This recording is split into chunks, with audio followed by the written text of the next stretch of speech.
আসসালামু আলাইকুম। Driving licence, আপনি যদি কোনো ড্রাইভিং লাইসেন্স আসল কিনা নকল যাচাই করতে চান, তাহলে কিন্তু আপনার হাতের অ্যান্ড্রয়েড মোবাইল দিয়েই খুব সহজেই সেই ড্রাইভিং লাইসেন্সটি আসল নকল যাচাই করে নিতে পারবেন।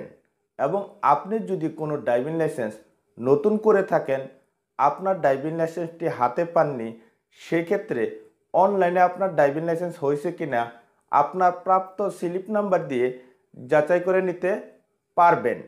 ভিডিওটি শুরু করার আগে ভিডিওটিতে একটি লাইক দিন। আর আপনি যদি আমার চ্যানেলের নতুন দর্শক হয়ে থাকেন, তাহলে চ্যানেলটিকে সাবস্ক্রাইব করে পাশের বেল আইকনটি অন করে রাখুন। আর যদি অলরেডি সাবস্ক্রাইব করে থাকেন, তাহলে thank you so much. Welcome back. Driving licence আসল নকল যাচাই করার জন্য ও স্লিপ নাম্বার দিয়ে নতুন ড্রাইভিং লাইসেন্স অনলাইনে হয়েছে কিনা সেটি যাচাই করার জন্য আপনাকে প্রথমেই এই অ্যাপটি ইনস্টল করতে হবে। এই অ্যাপটি আপনি প্লে স্টোরে পাবেন, তা না হলে আমার ভিডিও ডেসক্রিপশনে লিঙ্ক দেওয়া থাকবে। আপনি চাইলে সেখান থেকে ওই অ্যাপটি ইনস্টল করে নিতে পারবেন। আমার যেহেতু অ্যাপটি ইনস্টল করা আছে, সেক্ষেত্রে অ্যাপটি আমি ওপেন করব।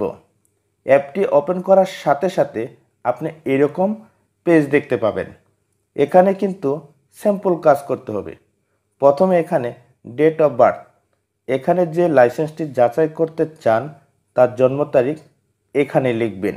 তারপর এখানে দুটি অপশন পাবেন, একটি হলো ডিএল নং, আরেকটি হলো রেফারেন্স নং। তারপর আপনার যদি হাতে ড্রাইভিং লাইসেন্স থাকে, তাহলে ডিএল নং সিলেক্ট করবেন। আর যদি আপনার হাতে ড্রাইভিং লাইসেন্স না থাকে, আপনি নতুন ড্রাইভিং লাইসেন্স করছেন, আপনার স্লিপ নাম্বার বা রেফারেন্স নাম্বার আছে, সেক্ষেত্রে আপনি এই রেফারেন্স নাম্বারটি সিলেক্ট করে এই নিচে আপনি রেফারেন্স নাম্বারটি লিখবেন।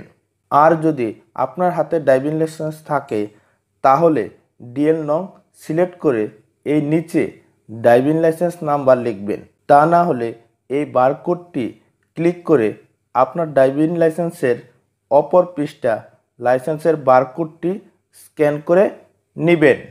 তারপর এই সাবমিটে ক্লিক করবেন। এখানে হয়তো অল্প কিছু সময় অপেক্ষা করা লাগতে পারে। দেখুন, আমার ড্রাইভিং লাইসেন্সের বিবরণ অলরেডি চলে এসেছে। এখানে দেখুন, ড্রাইভিং লাইসেন্সের নাম্বারটি দেখতে পাবেন। কর্নারে ড্রাইভিং লাইসেন্সটি অ্যাক্টিভ আছে না পেন্ডিং আছে সেটি দেখতে পাবেন। আর এখানে ড্রাইভিং লাইসেন্সটি দেখতে পাবেন। আবার এখানে বাম দিকে টান দিয়ে ড্রাইভিং লাইসেন্সের অপর পৃষ্ঠা দেখতে পাবেন। আবার নিচে কার্ড স্ট্যাটাস, এখানে বিস্তারিত দেখতে পাবেন। আমার এই ভিডিওটি দেখে আপনি যদি একটু হলেও উপকৃত হয়ে থাকেন, তাহলে ভিডিওটিতে লাইক, কমেন্ট, শেয়ার করে আমাকে উৎসাহিত করবেন। সবশেষে আপনি ভালো থাকুন, সুস্থ থাকুন, এই প্রত্যাশা রেখে আজকের মতো বিদায় নিচ্ছি। খুদা হাফেজ।